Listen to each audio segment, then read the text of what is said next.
Alright, I'm back here with some more Gold Division. No longer Cycle 7, as we started to dig into that a little bit, but this time we're going to take a trip back to Cycle 6, as we have Dawn taking on CoolIo in the Winners Bracket Finals. So, winner of this series will get a chance to go to Diamond Division, or will get to go to Diamond Division for Cycle 7, so some of you, therefore, may know how this turns out, but I think I'm going to go ahead and keep it in the down low, or just say that, hey, even if you know what happens, it's fun to watch an entertaining series of HoN between two teams that are good enough to get into Diamond Division because they both made the Winners Bracket Finals. Yay, that's fun.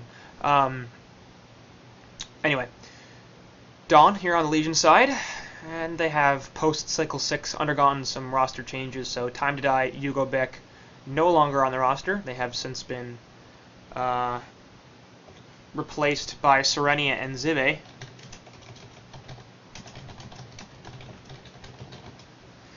Either way, we'll see if this old roster has some life left in it. I saw Dawn a couple of days ago, in fact, and they looked pretty damn good against the Solaire Club, I want to say. I want to say they played Soul C. I can find it somewhere. Yes, they did, in fact, play the Solaire Club, so we'll see how they can do against another good team in CoolIo. They managed to beat the Solaire Club 2-0, and, well, that's more or less all I have on that. By the way, for those of you who care, I will be intermingling Cycle 6 and Cycle 7 a little bit, as I'm way behind on Cycle 6. I still have something like 5 more series to go after this one. So everything will get casted. Some things will be casted in weird situations, and depending on, hopefully not out of order, hopefully I'll be able to get everything in the correct order, in terms of at least when it was played within each cycle, but probably for Cycle 6, pretty much everything is going to be solo cast because there are issues with Compat that involve downloading an enormous file to even be able to view the replays, and even then it doesn't always work. So it's really difficult to get somebody else in here with me that is able to view the replays. I managed to make it work because I'm amazing, but that's not necessarily something we can expect of everybody now, is it? And hopefully that isn't a complete deal breaker for you guys. So if it's that horrible, I guess you could just mute me and, I don't know, watch the game or something like that. It's fine. Works for Mini-Maggot. Anyway. Legion side going to take out Parasite and Magnus. Hellborn going to take out Kraken and Cthulhufin. This game was obviously played pre-patch, which means that Cthulhufin had not received his nerfs quite yet, and he is still very much a top-tier hero. That's going to lead into the Legion side first picking Ophelia, and then into Rhapsody and Pharaoh. So, despite having a Swiftblade on the board, they clearly feel like the Ophelia is the better choice for their team. Iceland Gogo, notorious for his Ophelia. Very good Ophelia player, enjoys playing that hero a lot, and therefore not a huge surprise that they've decided to pick it up for him. And my expectation, actually I can't really form an expectation right now on the Pharaoh. Both Time to Die and Labyrinth play it very well, so I would actually initially think that it's going to be in Time to Die's hands because he's a very good Suicide Pharaoh player in particular, so that's my guess. And despite the fact that they picked up the Pharaoh, the Hellborn side are going to go with the Tempest after they select Swiftblade and Bubbles, so CoolIo with a pretty solid team fight lineup at this point. Legion side a little bit more gank-oriented and a little bit more push-oriented. And we'll see how that clashes. Usually the gank plus push lineups, I feel like they don't work out all that well. Do you want to gank or do you want to push? Usually with a push team fight lineup, you're like, okay, we're going to man up as 5, and if they fight into us, we have the team fight advantage, and if they don't, we can just start destroying towers. The Legion side sort of feel like they want to group up and take towers down, because that's what an Ophelia and a Rhapsody combination do, but at the same time, you have a hero like a Pharaoh who's much more gank-oriented, and Ophelia is a solid team fighter, but she's also, in many ways, a good ganker, so wouldn't be surprising to see some sort of issues going on with this Legion draft in terms of what exactly their plan is. Hellborn, much more focused on getting together and taking 5-man engagements. They do have Rhapsody to counter the Tempest ult potentially to prevent damage from coming out, but obviously there's ways to cancel that, especially the Bubbles and the Swiftblade. Both of them have ultimates which can prevent Rhapsody from being able to channel for a significant period of time. So we'll see how successful WBF is going to be on that Rhapsody. Second stage bans here are Revenant, Ravenor, and Silhouette for the Legion side. So Trying to ban out Marcus Moy on the Hellborn a little bit, as he is a notorious silhouette player. I think he also plays Ravener, I'm not sure. And the Revenant, I guess, is just because they want to play against Revenant. I don't really see a necessarily obvious fit with Revenant and the Hellborn team. So it's an annoying as hell hero, so can't really begrudge Labyrinth his desire to not have to face it. Hellborn going to take out Malikan, Dr. Pulsar, and Soulstealer, so trying to ban out Probusk right here. That does not prevent him from picking up the Clanks, which is a hero that he's played before. A hero that farms very well and is naturally evasive and does a whole ton of damage and doesn't necessarily have a ton of CC, so basically a Probusk hero. I mean, he loves playing Soulstealer, that's got a similar thing. He likes playing Dark Lady, pretty similar situation there too. So, yeah, I mean, maybe they don't realize that Clanks is back in competitive, although they really should at this point. I think he's been back for 2 cycles now. So, I don't know, maybe they're just not that familiar with what Probusk's heroes are, because he usually plays in Gold and Diamond Division, but I think these two teams have faced each other before, so it was a little bit strange. I mean, you really can't ban out everything, I guess, but oh well. Probusk's definitely going to get his hands on a hero that he enjoys playing, so wouldn't be surprised to see him do extremely well with that Clanks. And the Legion team going to finish off their draft with Chronos, so that's actually going to be the hero that goes to Time to Die here. And it will be the Pharaoh in mid in Labyrinth's hands, and Labyrinth is also a very good Pharaoh player, and that's why I was having some difficulty before figuring out who's going to play it. But with the Chronos selection, it's pretty easily going to be the Suicide Chronos with the mid Pharaoh, and likely a bot Clanks Rhapsody lane, so at this point, Legion lane's relatively easy to call, and the Hellborn should be able to figure out exactly what's going on with them without too much difficulty. That doesn't necessarily mean they're going to win, of course, because they have some pretty damn strong lanes in all 3, and some pretty good player-hero combinations as well. Hellborn will finish off their draft with Kinesis and Torturer, and it looks like Catlo may be playing the Kinesis. That indicates it's going to be a Suicide, although I'm pretty sure he's a Suicide player for CoolIo here. I don't remember what I don't think I've seen the Omega's name before.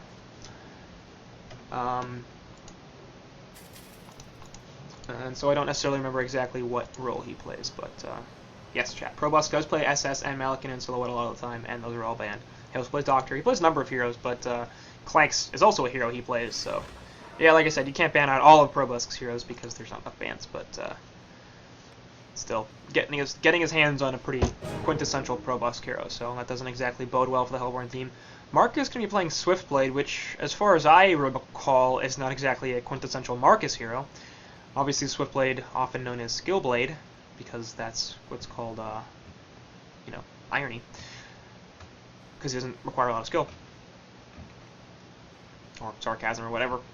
Anyway, gonna be in that short lane, it looks like, and the Suicide Kinesis is gonna be dropping a ward right here to spot out the Rhapsody, but shouldn't be too surprised to see that it's a Rhapsody Clanks in this bottom lane, along with the mid Labyrinth and Suicide Chronos. Hellborn gonna go with a short lane Swiftblade, and it appears that we're gonna be seeing a Torturer here as well. That'll be very helpful when it comes to boxing out the Chronos, but I hope at some point she does start to rotate, because my imagination is that Chronos should be forced out of lane pretty quickly and regularly, especially because Torturer has obviously gone the level 1 Impalement build. Chronos opting for the Time Leap because he needs to.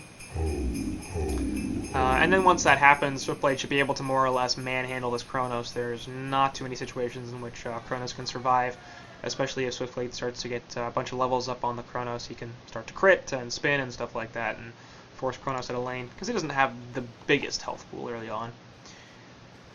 And that would potentially allow Torture to roam into the middle lane, where Bubbles is going to be taking on this Pharaoh. Both of those pretty good mid heroes, but I expect Bubbles to win this matchup. He has the ability to repeatedly take over the rockets from Pharaoh. He shouldn't essentially ever get caught by the Hellfire or the Mummy Walls, and he's got the range advantage to continuously harass and get the last hits. So my guess is Labyrinth not going to have the greatest time in this middle lane, and gets 2 CS right off the bat, so that's not bad. Bubbles also being forced to take a whole bunch of creep damage because he doesn't want to push this into the tower, but maybe he should have, because he's going to get to about a third of his life right now, be forced to eat a tree, and he's currently sitting on 5 more tangos, so not a bad amount of regen, and I guess he can do that. It's just like, yeah, I'm not really sure it was worth it. He's going to get some semblance of lane control here, I suppose, and he doesn't want to get off to a good start, but the continued rockets ban from Pharaoh could actually open up a window for him to not get a kill, but at least force Bubbles to play a lot more defensively, and you can see that once again using the cover. Actually, I believe that's on auto cast for Bubbles. Yeah, it is. So you can see he's right-clicked that, trying to prevent Pharaoh rockets from hurting him. Should be pretty easy. Bottom lane, it is the Kinesis going up against the Clanks and Rhapsody lane. Rhapsody already going to put a D-ward here for this ward of sight the Catalomane has dropped. And Kinesis getting some decent amount of lane control here. He's actually at 230 GPM, which isn't bad.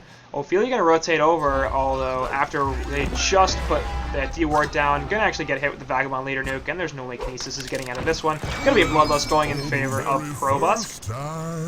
As Kinesis really needs that ward right there, and once it got D-warded, he needed to be a lot more careful because he didn't see Rhapsody, he didn't see where Ophelia was, and it was pretty clear that the gank was going to come soon, or at the very least, he was going to get aggressed on by somebody.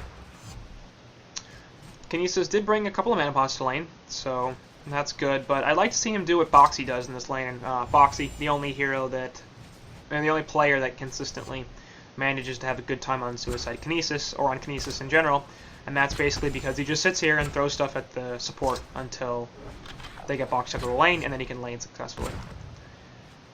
And instead, Catalomane is basically just trying to get lane control here by lifting creeps up, and that's not the greatest long-term strategy. It will be helpful in the short term, but it's not going to be sufficient to win him control of this lane or to get him anything close to a viable creep farm. And meanwhile, Probusk is just going to continue to last hit with impunity. There's no reason for him to be scared at all in this lane. It's actually Rhapsody going to continue to put in some auto-attack harass, and you can see that. It's just already taking half his damage, and Kinesis just not turning on this at all. And finally going to do some damage, but here comes Ophelia all of a sudden. Probusk's going to be able to get the slow, and that's going to be another kill, as Probusk picks up his second kill of the game, 485 GPM. And he's got Steam Boost at 3 minutes. So, Invis Rune on Iceland Gogo was nice, not really all that necessary. And it was essentially when Kinesis decided to actually fight the Rhapsody that things went poorly for him. And Catalomane at 56 GPM in the bottom lane. So, this is not going to be great for them. And middle lane, Pharaoh actually doing quite well. He's got nearly 300 GPM, just about 300 GPM right here, and Bubbles opposing him with 330, so no surprise Bubbles winning this lane. But Labyrinth having a solid time, which is not all that surprising, but it's definitely quite good for the leads side. And it's going to allow them a slight gold lead right here, as the experience is relatively even. Time to die in this top lane, 210 GPM for him, so also not having the worst time, especially considering how the Suicide Kinesis is going for the Hellborn team. And in general, Dawn looking good in the early going right now. Iceland Gogo, perhaps the only hero that's not having a great time. 230 GPM for him, especially considering the 2 assists is kind of low, but he's done a lot of roaming. More worrying is the fact that Archie Tiger on the Tempest has 250 gold per minute. I guess we're only 4 minutes in, so it's not that big a deal. And hopefully he'll be able to reach that 280, 300 GPM mark relatively quickly, because he's going to need some farm if he wants to compete with what this Clanks is already doing. Because it's going to pretty quickly become a situation where Clanks just destroys everything because it's Probusk and it's Clanks.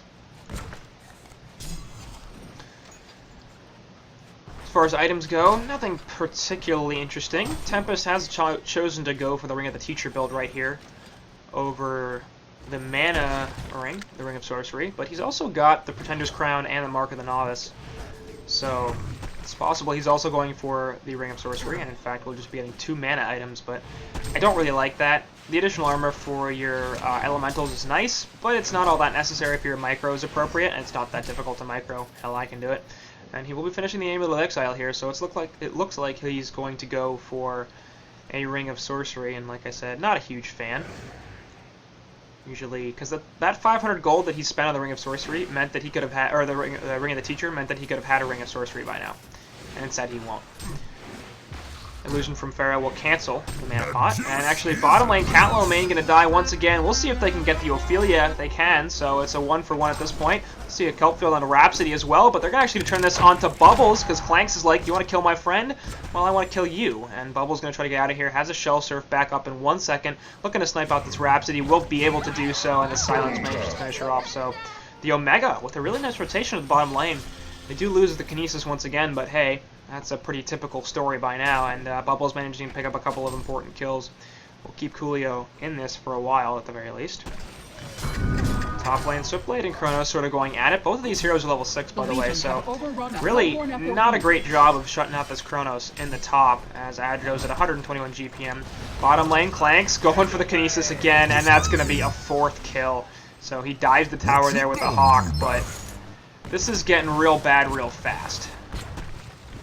As you really cannot let Clanks get off to the sort of start, and you can't let Probus get off to the sort of start, because he's gonna destroy your entire team.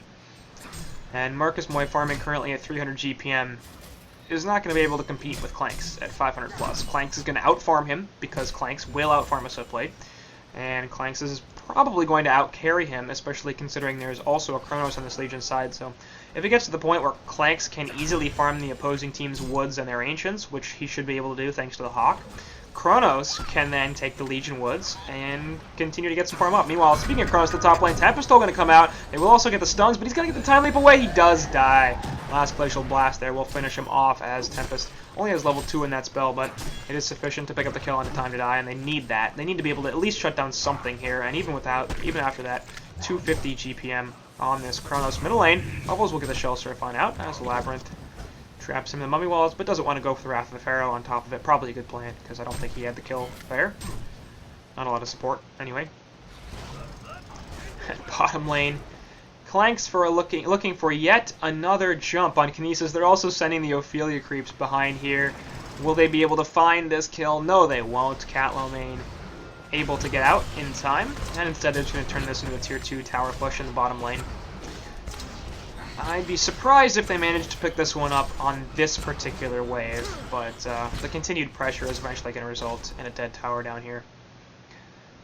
And Catlomain's still just not farming here. He's level 4, 164 experience per minute, which is on par with his hard support, and the 90 GPM is far below pretty much anybody in the game, including the supports. Not far below, but definitely below. Top lane tower does die, but are they going to lose Switchblade right here? One more attack from Time to Die, and Pharaoh actually gets the kill. Time to Die will still fall on the Chronos. Pharaoh all of a sudden getting caught by a couple of heroes, and probably doesn't want to be here anymore, but still pretty tanky. Trying to dodge the reactions from Torture, but in fact gets hit by stun from Tempest. So all his fancy moves right there were to no avail, because he kept walking back into a Tempest that eventually got his mana back for a stun. So, nice tower kill in the top lane right there. They do lose the Switchblade, but they pick up a couple of important kills nonetheless. Trying to slow down this Pharaoh is very important. He's got 360 GPM. He's started to overtake this Bubbles a little bit, and Pharaoh, not a particularly dangerous hero with a whole bunch of farm. He obviously does get better. Not necessarily one where like, oh god, he's got 400 GPM, we're going to lose this game, because mid-initiator, a lot of mid-initiators are almost like that, to be honest. Pharaoh, not necessarily one, but either way, not really a hero that you want to let to get tanky, because the Hellborn team do have a lot of magic damage, and he's going to pick up investments right here. He has 1100 health, so Kinesis and Bubbles, what are they going to do to him? Pretty much nothing. What is Tempest going to do to him? Pretty much nothing. Switchblade can maybe kill him, but Switchblade's not off to that good a start, and you really don't want a situation where the only hero that's able to kill the opposing team's initiator is your carry. And even then, only if he gets focused. So, I mean, as I'm saying all this, the gold is actually relatively even, and the Hellborn side actually have a pretty substantial experience advantage, but I still feel like Dawn is doing really, really well in this game. Probus has actually dropped off a lot to 450 GPM, so yeah, it's hard to maintain that high GPM early on, especially considering you don't really have a farming item yet. He will pick up some Ancients here. That's going to get him back up to 500 or so. And that'll be good. So triple stack goes his way. He's also going to pick up a Warp Cleft. So he went for the early Sustainer, presumably going for a Nullstone at least at some point, but I guess he feels like he wants a Thunderclaw, and that's also perfectly fine. Actually, 2 Ophelia Creeps going to die right here. Skeleton King might also fall as Bubbles is trying to chase it down, but it gets brought back, so Oph will keep her last creep. It's annoying 2 words to say in a row, but oh well. 475 GPM still on this flank. So the difference is essentially the Legion have the top farmer in the game and one of the good mid-tier farmers in Pharaoh, but Hellborn have 3 heroes that are approaching 350 GPM. And after the Pharaoh, it really declines for this Legion side, and so a lot of it is going to be on Labyrinth and Probusk here in order to make stuff work. Obviously, Ophelia, a hero that can still do a lot with 250 GPM, especially early on, when she has level 7, which she does, and she has a 3 creep army, which she does. So wouldn't be surprised to see continued pushes there. Actually, middle lane, Labyrinth is going to get aggressed on, and we got a 4-man gank right here. There's no way Labyrinth is getting out of that one. And there also aren't going to be any counter kills, so addressing one of the Legion heroes that's actually farming well and trying to slow him a little bit. They're also going to get a tier 1 tower in the middle lane, which is a pretty big tower to kill. The map control that that hit tower grants is significant. And so a very, very nice rotation there from CoolIo, and they're going to be able to slow down this Pharaoh a little bit. So, in fact, more and more of this game is going to start to rest on the shoulders of this Clanks. Chain reactions will hit onto Ophelia, but Torture wants a part of this, and nobody else in the Hellborn team does. Looks like they will back off. And obviously Clanks going for the Warp Clef right there. Looks like he's been delivered a Thunderclaw, so that's going to exponentially increase his farm. The Sustainer providing him enough regen to maintain CS while he moves between jungle camps. And then the Warp Cleft and the Thunderclaw, enabling him to kill them relatively quickly. And he killed that small camp in the camp, of course, so won't be respawning, but I'll drag this hard camp out. So Clank's presumably going to be AFK in the jungle for a little while, so there's really no point in watching him, especially because it's possible he might have some initiation in the middle lane. Hellborn side want to defend their tier 1 tower, which is the right call. They want to maintain map control as much as they can, especially if they lost an early tower in the bottom lane, which isn't that important, but potentially for Kongor, if they lose this tier 1 tower in the middle, it's possible to get a pretty easy token for the Legion team. That's certainly much easier than they would otherwise be able to, so maintaining that tower, real important. And Kinesis trying to find support in the bottom lane, as he's currently at 150 GPM, which is, again, not great, and he needs a better early start than this, to be honest, but at least he's getting something now. And he's really not being contested down here, and I would prefer that he was, in fact. I guess Time to Die is getting solid farm in this top lane, but there's nobody down here that's doing much of anything, and there should be. I mean, it doesn't matter if it's Ophelia or Rhapsody or Pharaoh even, but just somebody to sit in the lane against the Kinesis, prevent him from getting every CS, and suck up the farm that can go their way. Instead, they're sort of just letting that lane, that safe lane for him, go by the wayside. So I'd like to see them stick somebody down there, and perhaps Probusk will move over there. He's going to stack a couple of camps right here. It seems like he's just going to continue his jungle farm, which is fine. It's exactly perfectly okay. We're approaching the 14-minute mark here, and in fact, Legion side have started to even things up in terms of resources and even take a slight gold lead, which is much more in line with what I would have expected to happen based on the initial stage of this game. Clank's continuing to farm like a madman. But Swiftblade, on the other hand, not really taken off here. He's gone for the Steam Boots and Energizer Belt, which is quite fine. Wouldn't be surprised to see him pick up an Abyssal Skull after that, but if they do that, and with the Astrolabe on the Swiftblade, I'd really like to see them group up and push down, at the very least, this tier 1 tower. They have to open up the jungle for them to be able to gank it, because they can't just let Clank sit in there forever and free farm it, especially considering, oh, that's unfortunate, doesn't get the stack off. Especially considering they also have a Chronos and Legion team, so Clank's farming the jungle opens up lane farm for Chronos, potentially as well as Pharaoh. So they have to be a little bit more able to put the enemy team on their toes if they want to prevent Clanks from just absolutely destroying this team, especially if Swiftblade is not going to farm 500 to 600 GPM, because eventually the farm disadvantage will catch up to them and Clanks will massively outfarm their team. Looks like that might be what happens. They're going to defend mid tier 1 tower, in fact, as support comes in from Bubbles. And we see some Veiled Rots being used by the Hellborn side as well. Swiftblade getting in there with one Ophelia, and Tempest going to see each other. See if they can actually get a stun off, and it looks like they can't. So tier 1 tower in middle will be successfully defended by the Hellborn side. They bring 4 heroes in order to do that. And it's fine to bring 4 heroes to do that, but it should have been Kinesis and not Swiftblade. Swiftblade needs to be farming somewhere else, not taking these fights. If they're going to take fights, fine, but they need to get something out of them. They need to force engagements like that, and I would prefer they do that, like I said. So Abyssal Skull is the choice on Swiftblade, and I'd really like it if they take that Tier 1 tower in the bottom lane. Astrolabe was already finished on Tempest as well, of course, and these are really teamfight items. I mean, we've got a bunch of initiations potential, we have teamfight potential on this Hellborn team, and they need to take engagements. They need to group up and start taking towers, and it looks like that's what they're going to do. So I like this decision making. Going to start to put some pressure in this bottom lane. Meanwhile, Torture and Tempest are stealing farm from the Legion side in their own woods, but that's going to be the cue for the Legion team to split push in middle lane and in top. Time to Die going to drag the creep wave back, so the tower going to fall in the mid. It's the Hellborn counter one in the bottom lane. And the question is essentially who's going to push faster. Beldrot does eventually break on Bubbles, who has a haste rune available. And it looks like that'll be the end of the initiation, or the push for the Legion side, as well as the Hellborn side, both of them backing off.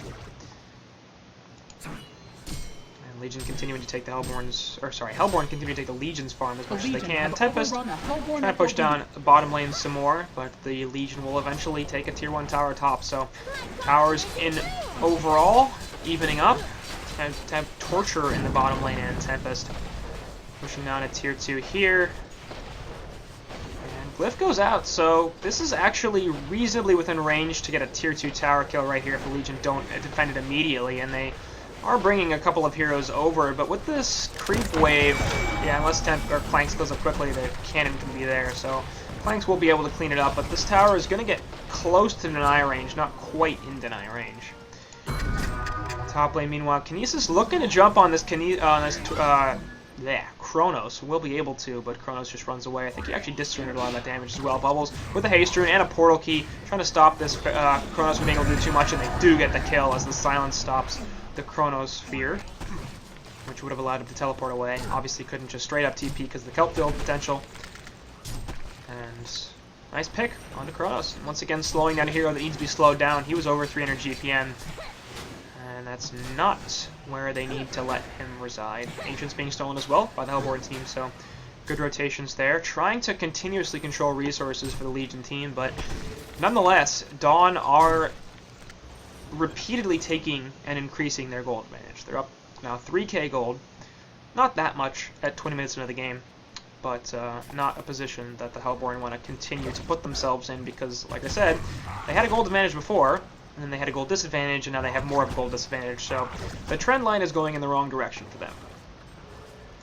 And I would really, really, really, really like it if they would find a way to force a fight. You can't necessarily do that, because it seems like Dawn's plan is, you want to push? We will counter push in another lane, which is exactly what they should be doing. But let's count the number of Tempest holes that we've seen. I believe it's just the one on the Chronos in the top lane. Bubbles, unable to use his kelp field successfully in a team fight for the most part. Swiftblade, no Swift Slashes coming out. Kinesis has found mass control a couple of times, but again, more of a single target okay type ability, so not necessarily reflective of the amount of team fights that they've been able to participate in. And Dawn, they just don't want to fight. Not until Probusk and Time to Die get some good farm. And you can certainly understand, I think that's the correct strategy for them, so it's up to the Hellborn side to force them to engage. And unfortunately, it looks like the only way to do that might be to take a bad push. Because they're sort of doing that in the middle lane right here. I'm okay with what they're doing, but I'm a little bit worried about it.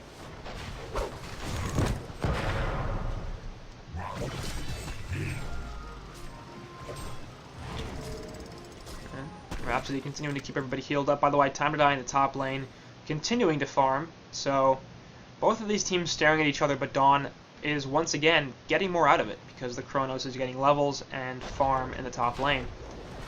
While the D-push from the Ophelia minions and from the Clanks and from the Pharaoh rockets prevent any real damage under this tier 2 tower.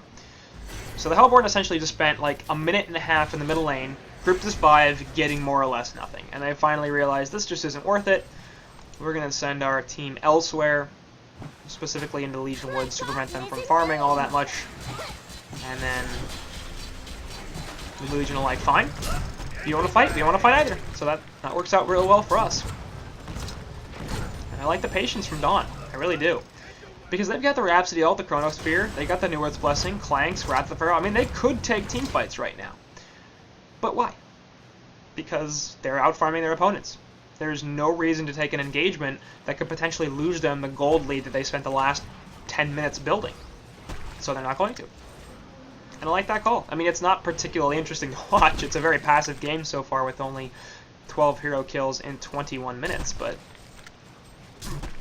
I mean, I think Dawn are pretty much playing this exactly the way they should.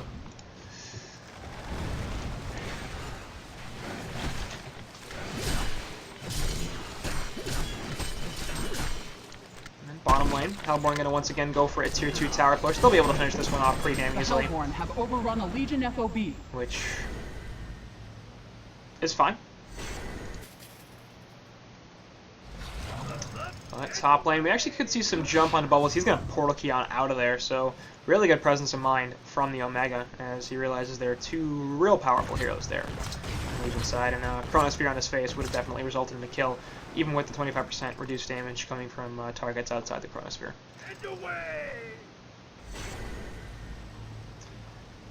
Flanks report to bottom lane. The potential for the push there is too much, and boy, that's a lot of farm for him too. Robo's nearing 600 GPM, and Hellborn going to go for a Conquer kill right here. Got 3 heroes in on it right now. And they're going to show Tempest in the middle lane, but a Pharaoh Rocket will still spot this. The Legion side do have some vision with the Ward of Sight off the bottom left here. And they're well aware of what's going on right now. The question is, can they get there in time to stop it? And I think the answer is yes. Another Pharaoh Rocket will spot this again. Tempest Elementals despawn, and the Hellborn side realize pretty quickly that they no longer want to try to engage on that. Because you want to talk about forcing team fights, that's going to force a team fight. Aghanim's on Kronos, by the way. So that's going to remove the 25% damage reduction, and presumably his next item is going to be a refresher.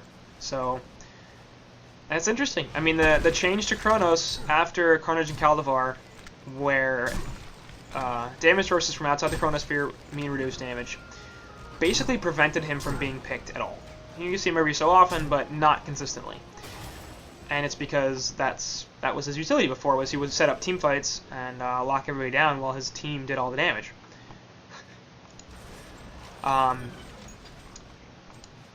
And since he can't do that really much anymore, we don't see him picked. I still think he's an underpicked hero because I don't think the nerf was sufficient to reduce his utility to the point where teams are currently picking him. But either way, that Aghanim's is going to prevent the nerf from really being in effect at all. Obviously, there's 1,400 gold to spend on an item to reduce the single nerf, and he's still looking for a refresher with 5,800 gold, and he has 320 GPM, so it's not coming out anytime soon. But it's interesting that the response is there. And, well, you nerfed it, I'm just going to item that unnerfs it. Curious.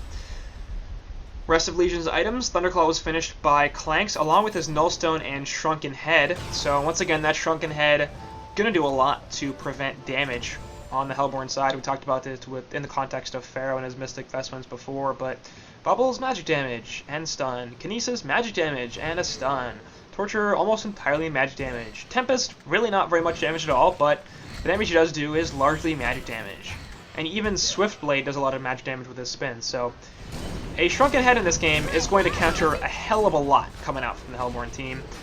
Pharaoh Rocket will spot out Kongor. If they gotta go in, they gotta do it now, but apparently they don't. Bubble's actually gonna initiate just after the Kongor kill, but they're only gonna get filled down to 1, and the most tanky out of all, Labyrinth will still die, but here comes the follow-up initiation from the Hellborn team. We'll see if they can, or from the Legion team, we'll see if they can actually get anything out of this. Shrunken Head popped on Clanks. He's gonna right-click down Archie Tiger on that Tempest. No hull coming out from him. They will also lose the token. 3-man Chrono Field in the background. That's gonna be 1, 2, and 3 hero kills. Kinesis in a lot of trouble. Swiftblade coming back up. Rhapsody Ultimate will save some damage on Kinesis.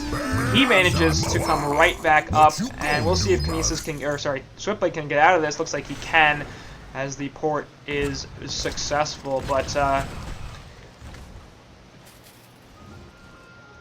yeah, sorry, Staff of the Master. I keep calling it Aghanim Scepter. It's because that's the Dota name. I don't play Dota anymore, I swear to God, you guys. Anyway, Staff of the Master on Kronos. And yeah, that did actually a fair bit of work in that fight. That allowed Clanks to do a lot of damage inside of that Chronosphere that otherwise would not have come through, and perhaps allowed them an extra kill on that Kinesis. I think he was probably dead anyway, but either way, definitely a good fight. But Bubbles has played this game really well until they decided to do that. They got a free Kongor, they could have disengaged, instead he jumps way far into the Legion team, who have all of their cooldowns available. His team is not responding because he's the only one with a portal key. He gets a one-man kelp field on the tankiest hero on the Legion team. Or, well, I guess he has a Hellflower build, so far isn't all that tanky, but still. Not really a hero you want to go for.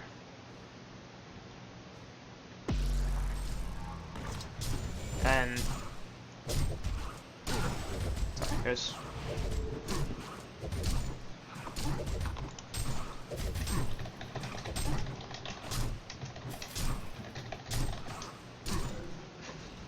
sorry. It's the continuous is this live question. It's a fair question, but every single time. Like 6 people ask it. Anyway. Hellborn pushing down the top lane now. They're going to try to take another tier 2 tower. And Tempest is still available. They got the kelp field back. They have the mass control. They have the swift slashes. So they have all sorts of stuff available. And it looks like they will be able to kill a tier 2 right here pretty easily. But Legion might want to contest this. I assume Glyph is available. So if they're going to use it, yep, there it is. Pharaoh likely looking for the initiation. They will find it on the Swift Blade. They don't have enough, though. The lock there onto 2, in fact, as they catch the Torture as well. Counter from Bubbles with the kelp field onto 3 heroes. Shrunken Head gets popped on Clanks, and Torture gets melted. Tempest will get the hole onto 2, but the Rhapsody ultimate actually going to pull them out of range. Mass Control not doing enough damage, though, and the Legion side probably win this as Clanks is not getting hit by anything. He's just doing so much damage. Hat Trick is there, and it's GG's being called by the Hellborn team because... once again, a really poor team fight. They actually get the quad kill as Probus didn't get credit for that because the CC vote comes through at the end, but it ends up being a genocide. We'll give him credit for it. And so that's it. Dawn managing to take that game, 682 GPM on Probus. And there was a little bit of time when it was iffy, but I think you could pretty much see that one coming from a mile away. Like, they just were not addressing Probusk in any manner. And you can't do that against Dawn. You need to shut Probusk down, especially if he's going to be playing Clanks. Because I just don't understand how you'd expect that hero, okay, we'll leave him alone for 20 minutes and see how that works. And we're also going to feed him like 4 kills in the beginning because Cat Lomain was not having a great time on Kinesis. Yeah, they played it defensively on Dawn's side, but that's exactly what they should have done. And it was up to the Hellborn to get the aggression and find the picks, and they just never could. So, in that situation, I think a lot of it's on the guys on CoolIo to find the openings, and they just never did. Also, that post-Kongor fight was just a terrible idea. I mean, Bubbles had the wrong idea, and they probably should have just let him die instead of trying to follow it up and losing 4 heroes and the token. So... either way, that'll be it for Game 1 as Dawn takes it. That means they go up 1-0 in this series, so looking good for a potential return to Diamond Division next cycle. And that means we'll be taking it to a short break and coming back with Game 2.